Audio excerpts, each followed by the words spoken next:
प्रिय विद्यार्थियों नमस्कार। मैं ममता मिश्रा। पिछली क्लास में आपको वाक्य भेद पढ़ाए थे। रचना के आधार पर आज हम पढ़ने जा रहे हैं।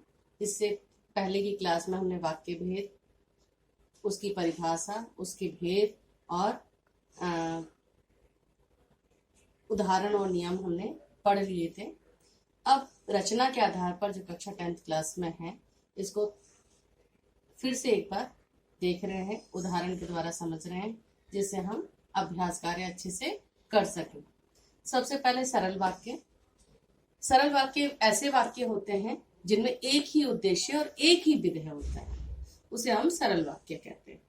सरल वाक्यों में क्रियापदों की संख्या, यानी क्रियापद जो आखिरी में होते हैं वाक्य के अंत में, उनकी संख्या एक भी हो सकती है और एक से अधिक भी हो सकती है, लेकिन उद्देश्य और विधेय एक ही होता है। यहाँ हम उदाहरण से समझ सकते हैं, जैसे राहुल सामान बेचता है। यहाँ क्रियापद आप देख रहे हैं एक ही है।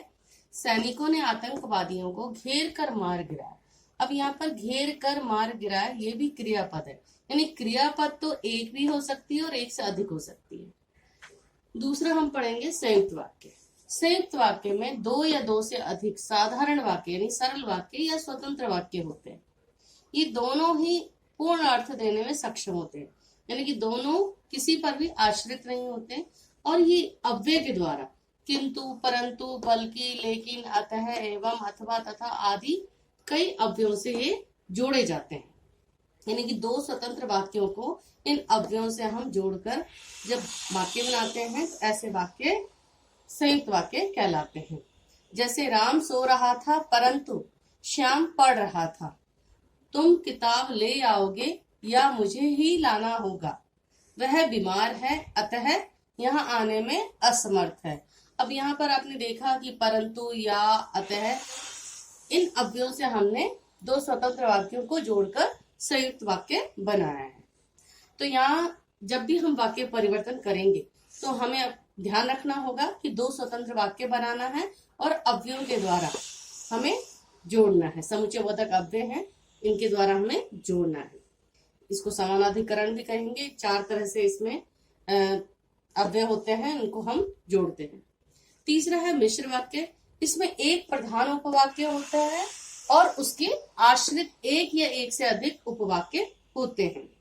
प्रधान उपवाक्य के साथ अन्य उपवाक्य जैसे कि, यदि, अगर, तो, तथापि, यद्यपि, जो, जिन्हें, इसलिए आदि अव्यय पदों से जोड़े जाते हैं। जैसे आप देखते हैं यहाँ पे उदाहरण में, रेखा रमन की दीदी है जो मेडिकल की पढ़ाई करती है। अब यहाँ पे उपवाक्य के भी तीन भेद हैं, संज्ञा विशेषण और क्रिया विशेषण।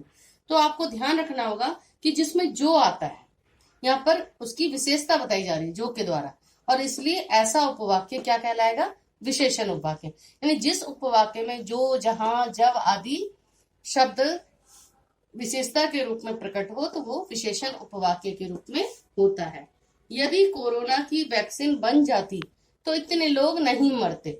यहाँ पे आपने देखा कि तो से हमने दो वाक्य को जोड़ा है, इसमें प्रधान वाक्य है और ये यहाँ पर आश्रित वाक्य है। तो जिन वाक्यों में जब, तब, यह, जहां, जैसे, वैसे, ज्यों, तो, यदि, तो आदि से जब जोड़ते हैं तो वो क्रिया विशेषण उपवाक्य होता है। अब यहाँ पे है, अध्यापक ने कहा कि कल अवकाश रहेगा।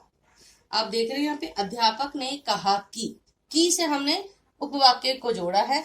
इसमें प्रधान उपवाक्य संज्ञा या संज्ञा के स्थान पर प्रयुक्त होता है और ये प्राय की शब्द से जोड़ा जाता है, और यहाँ पर ये उपवाक्य संज्ञा उपवाक्य होगा।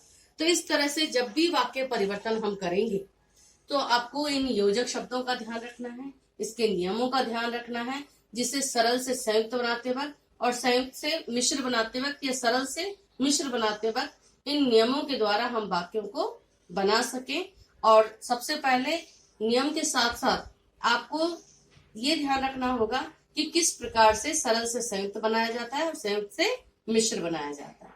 यानी कि उनके जो नियम हैं उदाहरण के द्वारा हम अभ्यास करेंगे और अभ्यास कार्य के द्वारा और इसको हम अच्छे से सीख सकते हैं। धन्यवाद।